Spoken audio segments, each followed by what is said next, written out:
새로운 시각으로 세상을 봅니다. 정용실의 뉴스 브런치 뉴스픽. 네, 정용실의 뉴스 브런치 언제나 청취자 여러분들과 함께하고 있습니다. 유튜브 콩앱 라디오로 들으시면서 의견 보내주시면 저희가 실시간으로 반영하도록 하겠습니다. 자, 뉴스픽으로 시작을 해보죠. 월요일과 수요일은 이 두 분과 함께합니다. 전혜연 우석대 개공 교수님 안녕하세요. 안녕하세요. 전혜연입니다. 네, 조으론 변호사님 안녕하세요. 네, 안녕하세요. 조으론입니다. 자, 앞서 잠시 말씀드렸는데 어제 국무회의에서 인구 감소 문제가 중요하게 논의됐다고 하네요. 대통령과 정부의 인식, 또 대책 수립 방향성은 그럼 어떻게 나오고 있는지, 인구 감소 문제는 모두가 지금 다 중요하게 생각하고 있는 부분이라 저희 같이 한번 들여다보죠. 정 교수님께서 먼저 좀 정리해 주시겠어요? 예, 윤석열 대통령이 27일 국무회의에서 인구 감소 문제 그리고 저출산 고령사회위원회에 대해서 구체적으로 언급을 해서 관심을 모으고 있습니다. 윤 대통령은 포퓰리즘이 아닌 과학과 데이터에 기반한 실효성 있는 정책 추진이 필요하다고 말했는데요. 네. 출산율을 높이는 데만 초점을 맞췄던 기존 정책에 대한 반성 시작이다. 이렇게 강조를 했어요. 그리고 윤 대통령은 지난 16년간 인구 문제 해결을 위해서 280조 원의 예산을 쏟아부었지만 올해 2분기 출산율은 0.75명까지 급락했다라고 지적을 했습니다. 네. 그리고 우리나라가 지금 인구 정책의 컨트롤 타워라고 불리는 곳이 저출산 고령사회위원회인데요. 그렇죠. 네. 이것을 전면 개편하겠다고 대통령이 밝혔고요. 범부처 차원의 대책을 주문하기도 했습니다. 그리고 지방자치 시대에 대해서 윤 대통령이 강조를 했는데 네. 전국 어디서나 살기 좋은 지방자치 시대를 열어서 성장의 볼륨을 높이고 돌봄과 교육에 있어서 국가 책임을 강화해야 된다라고 주장을 하기로 했습니다. 네. 또 이날 주목받은 내용이 기획재정부가 이와 관련해서 인구구조 변화와 대응 방향을 비공개 토론에서 발표했다라고 하는데요. 일단 우리나라 인구구조 변화로 인해서 우리 사회가 3대 요인에 직면했다고 진단을 했습니다. 네. 생산 연령 인구가 감소하고 있고 그렇죠. 축소사회가 도래하고 있으며 초고령 사회로 진입하고 있다라고 3대 요인을 직면했고 네. 기재부는 5대 저출산 요인을 해결해야 된다라고 지적을 했는데요. 이 5대 저출산 요인이라는 고용 불안, 주거 부담, 출산 육아 부담, 교육 부담, 일가정 양립 등이 나오고 있습니다. 네.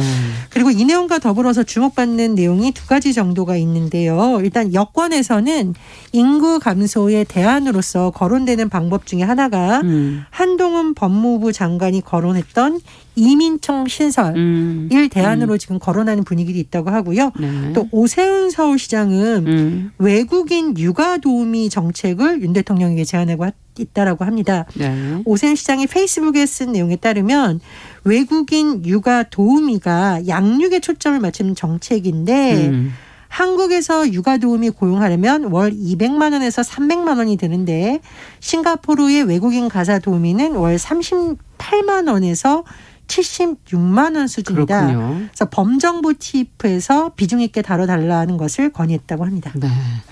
지금 이제 그 회의 내용들 중에 이제 중요 부분들을 정리를 해주셨는데 그동안에 이제 출산율을 높이는 데만 방점을 찍고 특히 16년간 지금 280조라는 어마어마한 예산을 지금 썼었는데도 결과는 별로 지금 변동이 없다라는 얘기예요. 과학과 데이터에 기반한 정책을 그래서 수립을 해보겠다라고 말씀해 주셨는데 이건 어떻게 해석을 해야 되는 겁니까? 두 분께서 좀 구체적으로 좀 더 설명을 해 주시죠. 네, 어떤 정책을 추진함에 있어서 이것이 포퓰리즘에 기반한 것이 아니라 과학과 데이터에 기반한 실효성 있는 정책 추진이 필요하다라고 밝힌 부분에 대해서는 공감합니다. 네. 왜냐하면 당연히 어떤 연구 조사라든지 데이터들을 기반으로 해야 정책을 수립할 수 있기 때문이기 때문에 이 네. 발언이 이 발언에 대해서 동의하는데요. 근데 이게 이제 자칫 전임 정권과의 비교 차원에서 이루어진 발언이라면 그건 좀 우리가 재고를 해야 된다라고 생각합니다. 이게 비단 전임 정권뿐만 아니라 지난 우리나라의 역대 정부들이 계속해서 추진해오던 정책이거든요. 예. 앵커님께도 말씀하셨지만은 이게 16년간 인구 문제 해결에 280조 원을 쏟아부은 거지 이게 전임 정권에서만 이 문제에다가 뭐 복지 예산에 쏟아부은 그렇죠. 게 아니기 때문에 그 부분 관련해서는 우리나라의 옛날부터의 정책에 있어서 다시 한번 손볼 때가 됐다. 이 정도로만 우리가 이해를 하고 넘어가면 되지 않을까 싶습니다. 네, 어떻게 보십니까? 일단 저출산 고령사회위원회의 활동이 특정 정부에서만 있었던 것이라고 보기 어렵기 때문에 변호사님 말씀하신 데 공감을 하고요. 제가 그렇다면 최근 들어서 저출산 고령사회위원회가 어떤 활동을 했는지 살펴봤는데요. 네.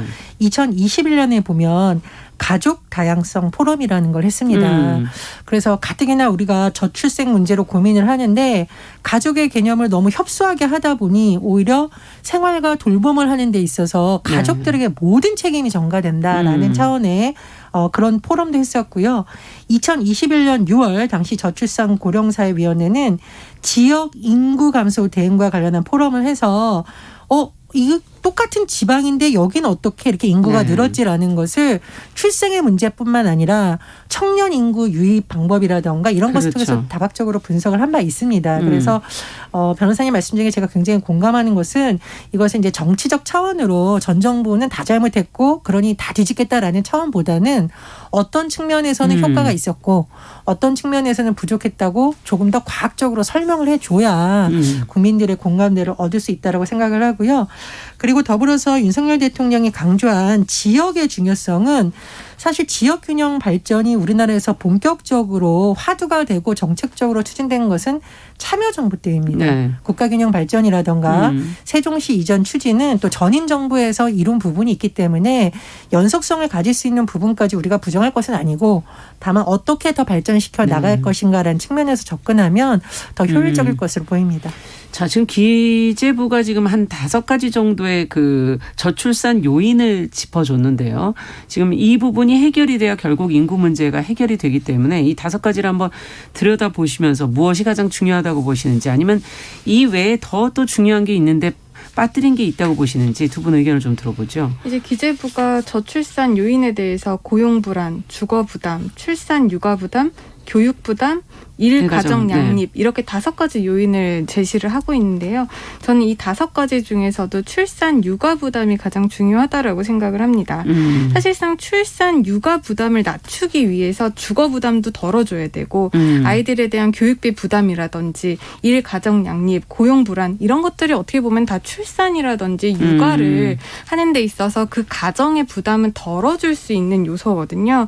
그런데 이제 기존에 우리나라에서 했었던 정책이 출산율만 어떻게 높이면 되지 않느냐 이런 것들을 어떻게 높일 수 있는지 그런 부분에 너무나도 초점을 맞추다 보니까 뭐 임신을 하기 좋은 환경 임신을 해도 계속 일을 할 수 있는 환경 그리고 출산 이후에도 여성들이 경력 단절이 되지 않고 다시 돌아와서 일을 잘 할 수 있는 환경 그리고 육아를 어떻게 할 수 있는 환경 이런 것들을 조금 더 잘 만들어주는 환경에 대해서 이제 정책적으로 구체적인 방안을 세워가면서 뒷받침해준다면 저출생 문제는 이제 점차적으로 해결이 될 것이라고 보이고요. 사실 출산 양육에 대해서 부담을 느끼는 것 중에 하나가 지금 주거 불안이 굉장히 높다라고 생각을 합니다. 네. 지금 집도 한 칸 마련을 하지 못하고 있는 상황에서 아이를 낳고 아이를 교육시키고 이러는 부담이 더 이중고, 삼중고로 이제 늘어가는 부분이 있거든요. 그렇죠. 그렇기 때문에 이 모든 부담들이 조금 덜어져야 궁극적으로는 출산이라든지 육아에 대한 부담을 조금 덜 수가 있고 그래야 이제 저출생 문제를 조금이라도 해결할 수 있을 것 같고요.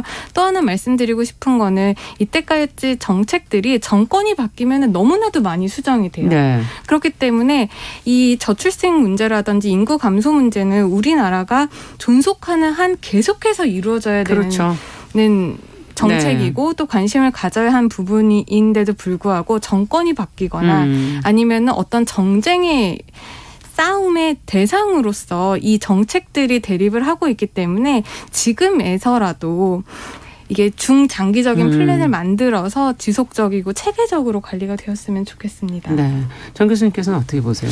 예, 저는 이 5대 저출산 요인 해결해야 한다라는 말에는 공감을 하는데 이 5가지를 간통하는 키워드는 성평등이어야 된다는 겁니다. 네. 이 5가지의 부담이 다 엄마가 책임져야 돼.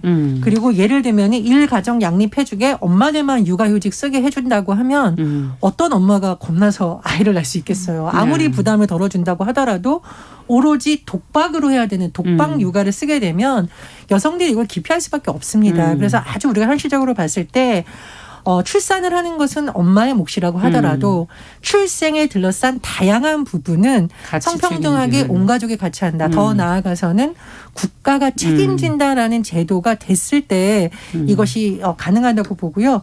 예를 들면 스웨덴이 출산율이 1.8명이라고 해요. 스웨덴은 네. 대표적인 성평등 국가이죠. 예. 우리가 육아문화 얘기할 때 항상 얘기하는 것이 그렇죠. 라떼파파. 네. 스웨덴 얘기가 나고 있고 또 하나 두 번째로 제가 강조하고 싶은 것은 이런 것이 되기 위해서는 가족의 개념이 확장이 되어야 됩니다.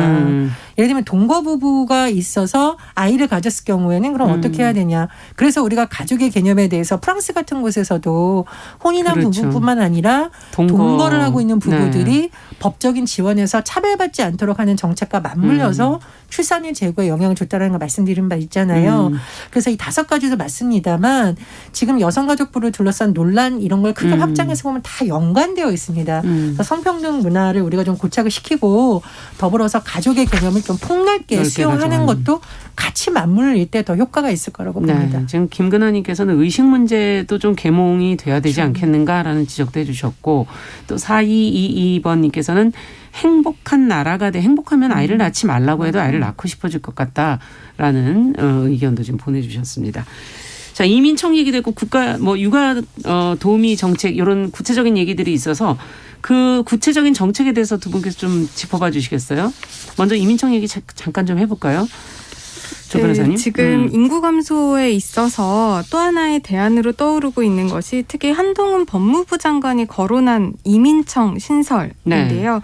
그 국무회의에서도 외국에서 이제 훌륭한 인재들이 유입되면 단순하게 인구가 증가할 뿐만 아니라 그런 인적 자본 확충 면에서도 이제 국가의 보탬이 된다라는 의견이 나왔다고 합니다. 근데 이 부분에 대해서도 이제 많은 반대 의견, 찬성 의견이 있는데 일단 이민청과 관련된 문제에 대해서 좀 말씀을 드리면 이제 생산 인구가 계속적으로 감소를 하다 보면 그렇죠. 사실상 생산 인구를 높이는 방법은 출생률을 높이거나 아니면은 사망률을 좀 줄이거나 네. 아니면은 외부로부터 생산 인구를 유입시켜 오는 방법밖에는 그렇죠. 없습니다. 네. 그런데 지금 출생률이 계속 낮아지고 있는 가운데 우리가 할 수 있는 방법이 이제 이민자들을 이제 유입을 받아들이자라는 것인데 그 부분에 대해서는 우리가 좀 신중하게 접근을 해야 된다라고 생각을 합니다. 물론 중장기적으로 봤을 때 이민에 대한 유입을 우리나라도 이제 수용을 해야 되고 그 부분에 대해서 도입을 할 수밖에 없겠다라고 하는 결과가 도출될 수도 있는데 그 부분까지 나아가는 데 있어서 지금 우리나라가 외국인들을 바라보는 시각이라든지 외국인들을 수용할 수 있는 사회적인 합의가 되었는지 그 문제가 하나 있어야 될 것 같고요. 또 외국인들이 유입될 때 어떤 외국인들을 우리나라가 어떤 법적 절차를 통해서 그 사람들의 인권도 지켜주고 우리나라 국내인들의 인권도 지켜가고 권리도 지켜가면서 할 수 있는지 그 부분에 있어서의 미묘한 충돌들 그런 것들을 우리가 어떻게 보완하면서 이민자들을 대해야 할지 그 부분에 대한 사회적 합의는 지금 필요하다라고 생각을 합니다. 네, 이민자 문제 지금 선진국 유럽에서 워낙 그 문제가 많기 때문에 저희가 그 사례들을 좀 잘 연구하는 것도 좀 필요하지 않을까 하는 생각이 드는데 정 교수님께서는 어떻게 보세요? 그러니까 우리나라가 점점 다문화 국가로 가고 있으니까 어떤 조직을 개편해서 그런 부분에 대한 편견, 차별 없애고 문제점을 해결하는 차원이라면 저는 찬성인데 변호사님이 지적을 해 주셨듯이 이게 자칫하면 고급 인력 유입이 아니라 값싼 노동력을 공급받자라는 쪽으로 논의가 되면 더 많은 문제를 야기시킬 수 있다라고 봐요. 현장에서 발생하고 있는 문제점도 해결하지 못하는 상황에서 자칫 문만 열었다가는 더 큰 혼란이 있지 않을까 해서 굉장히 신중하게 봐야 된다고 생각을 하고요. 참고로 우리나라에서 전국 출산율 1위가 나왔던 곳이 세종시입니다. 네. 합계 출산율이 1.26명. 정말 유심히 봐야 됩니다. 음. 모든 지역에서 출산율이 낮은 것이 아니라 왜 세종시는 높을까? 일단 공무원들이 많기 때문에 상대적으로 급여의 육아라든가 안전성. 보육, 네. 주거 이런 면에서 안정성이 있고 네. 두 번째로 교육복지가 너무 잘 돼 있다는 거예요. 네. 유치원 전체 아동 수업료, 급식비 무료, 초중고 모든 학생에게 입학료, 교과서비 다 무상, 중고생 전원에게 교복비 지급 등등입니다. 그러니까 아이를 낳는 거는 우리가 어떻게 하지만 그 뒤부터 여러 가지 된 세종시에서 어려움이 많죠 항상. 네, 예. 그 부분에 세종시에서 상당 부분 해결이 되기 때문에 다른 지역에 비해서 출산율이 높다라는 거 나오고 있거든요. 그래서 물론 이민청을 우리가 검토해 볼 수 있긴 합니다만 성공한 지역의 사례를 국가 차원에서 어떻게 확대시켜서 할 수 그렇죠. 있느냐 쪽으로 하는 것이 조금 더 현실적이라고 생각을 듭니다. 네. 그럼 육아도우미 얘기 한마디씩만 좀 들어볼까요? 네, 육아도우미 관련해서도 최근에 오세훈 시장이 그 네. 페이스북에 외국인 육아도우미는 양육에 초점을 맞춘 정책이라고 하면서 경제적인 이유나 도우미 공급 부족 때문에 그동안 육아도우미 고용을 꺼려왔던 분들에게는 반가운 소식이라고 이제 게시를 했습니다. 예. 사실 외국인 육아도우미 같은 경우에는 우리나라에서는 지금 잘 인정이 되고 있지 않고 그리고 외국인 도우미라고 해도 우리나라 근로자들과 똑같은 최저시급 문제라든지 그렇죠. 이런 부분이 있어서 아직까지도 우리나라 가정에서 육아도우미를 고용을 해서 지내기에는 많은 가정의 비용 부담이 부담이 됩니다. 있죠. 비용 네. 부담이 큽니다. 그런데 이제 뭐 싱가포르라든지 일본이라든지 홍콩 같은 경우는 뭐 국적에 상관없이 외국인들에게 가사도우미 시장을 개방을 하고 있어요. 그러다 보니까 이 우리나라보다도 물가가 높은 싱가포르의 가사도우미 한 달 월급이 우리나라보다 훨씬 낮다라는 겁니다. 네. 그러면은 싱가포르에서는 아이가 한 명인데 육아도우미를 막 2명 쓰는 집이 있다고 해요. 2명, 3명. 네. 그렇게 보면은 가정에 있어서 육아 부담에 대한 부담이 확 줄어들고 그렇게 되면은 여성이라든지 남성이 출산과 육아에 대한 부담이 낮아지기 때문에 결론적으로 이게 또 출생률을 증가시킬 수 있는 요인이 될 수 있다는 부분에 대해서는 우리나라도 이제 재고를 해볼 필요성은 있다라고 생각을 네. 합니다. 그런데 다만 중요한 것은 그 외국인 분들의 가사도우미라는 것이 우리나라에서도 지금 불법적으로 이루어지는 것들이 있죠. 많고 네. 또 이게 그러니까 가정 내에서 이루어지고 있다 보니까 인권 침해라든지 여러 그러니까요. 가지 예. 되게 위험한 상황에 놓일 수도 있는데 그렇게 되면 이분들이 합법적으로 있지 못하고 불법적으로 있는 상황에서는 알겠습니다. 자기들의 권리를 이제 보호받지 못하게 되는 상황도 있을 수가 있어요. 그렇기 때문에 이분들의 인권은 또 우리가 어떻게 네. 보호할지 그런 부분도 같이 놓고 생각을 해봐야 된다고 생각을 정 합니다. 교수님께서는 어떻게 보십니까? 그런데 월 38만 원에서 76만 원 수준으로 가정을 한다면 그게 과연 그렇죠. 적정한 임금을 지급하고 있다고 볼 수가 있습니까? 그러니까 현지에서 최저임금 자체가 낮고 물가가 낮다면이야 우리가 거기에 공장을 지어서 그 임금을 주는 건 그렇다 치지만 우리나라에서 생활하고 있는 외국인 노동자에게 최저임금도 못 미치는 수준의 급여를 주면서 육아를 담당하게 한다는 식으로 비춰질까 봐 저는 굉장히 우려스럽더라고요. 그렇죠. 해외에서 볼 때도 그렇습니다. 네, 인권의 문제. 만약에 우리나라 어머니가 누가 해외에 가서 네. 거기에 최저임금의 3분의 1, 4분의 1 수준 받고 육아도우미 한다면 이해할 수 있을까요? 그래서 이것은 부모들의 입장도 중요하지만 일하시는 분들의 입장에서도 한번 생각을 해볼 문제라고 그렇죠. 생각합니다. 자, 인구 문제 저희가 뭐 워낙 난해한 문제이기 때문에 오늘 여기까지 얘기 듣도록 하고요. 두 번째 뉴스로 좀 넘어가도록 하죠. 국가교육위원회가 어제 이제 지각 출범을 했는데 어떤 역할을 앞으로 하게 될지 또 위원장 임명 관련해서 지금 논란이 있다 그러는데 무슨 문제인지 조론 변호사님께서 좀 정리해 주시죠. 네, 국가교육위원회 설치 및 운영에 관한 법률이 이제 제정이 됐고요. 이 법에 의해서 지난 7월 22일 원래는 이 법이 시행된과 동시에 이제 추진이 되어야 됐겠지만 이제 위원들의 임명 이런 것들 때문에 이제 어제 이제 출범을 하게 되었습니다. 네.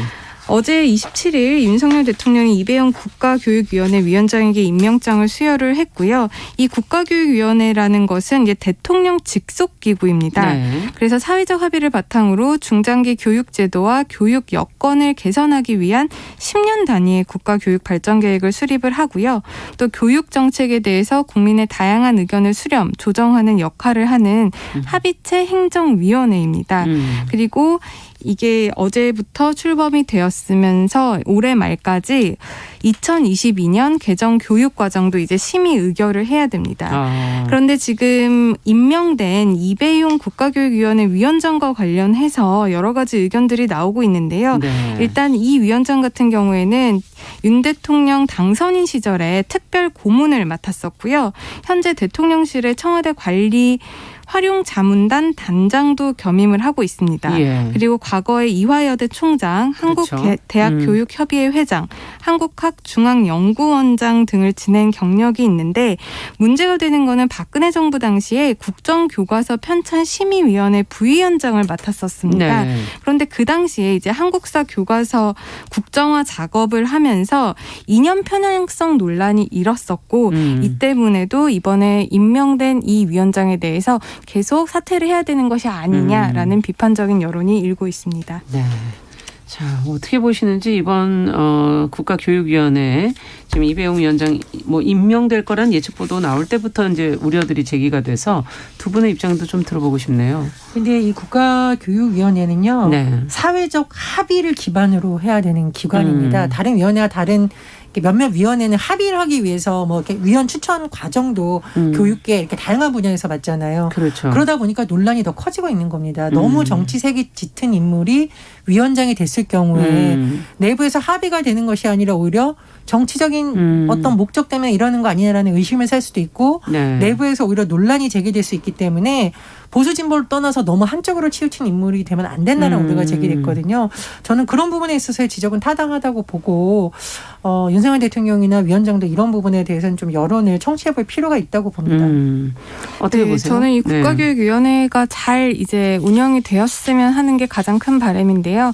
사실 이 기구가 출범을 하게 된 이유가 그러니까 국가교육 계획이라는 것은 굉장히 중장기적으로 이루어져야 됩니다. 그렇죠. 이게 네. 정권이 바뀐다고 해서 그리고 어떤 정권이 이제 정치를 잡느냐고 해서 바뀌면 되는 문제가 아니거든요. 네.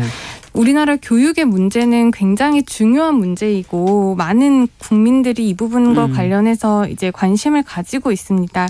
그런데 교수님께서도 지적을 하셨지만 지금 이 부분에 대한 위원이 정치적인 색깔을 너무 뚜렷하게 갖고 있다라고 한다면 이 위원회를 설치한 그런 취지에 안 제도적인 맞는다. 취지에 네. 부합하지 부합하지 않을 수가 있기 때문에 그런 부분에 대한 비판은 좀 정부 차원에서 받아들일 필요가 있다라고 생각을 하고요. 이 또 국가교육위원회가 앞으로 잘 진행이 되기 위해서는 위원회 독립성 그리고 위원들 개개인의 정치적인 중립성 또한 굉장히 중요하다라고 생각을 하고 예. 또 지금 교육부도 여전히 남아 있잖아요. 이 그렇죠. 교육부와 이 교육위원회 간의 기능이 어떤 면에서 이제 서로 조율하고 협의가 되고 이런 부분이 어떻게 조율이 될지도 우리가 참 잘 지켜봐야 된다라고 생각을 합니다. 네.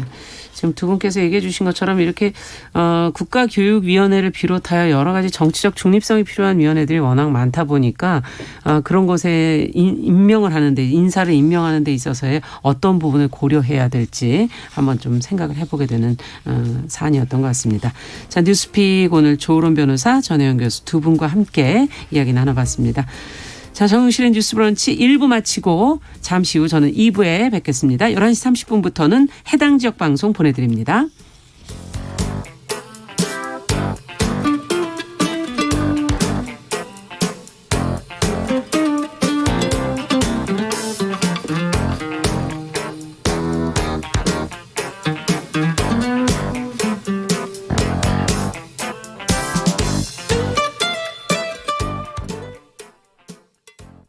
지금 시각은 11시 30분입니다. KBS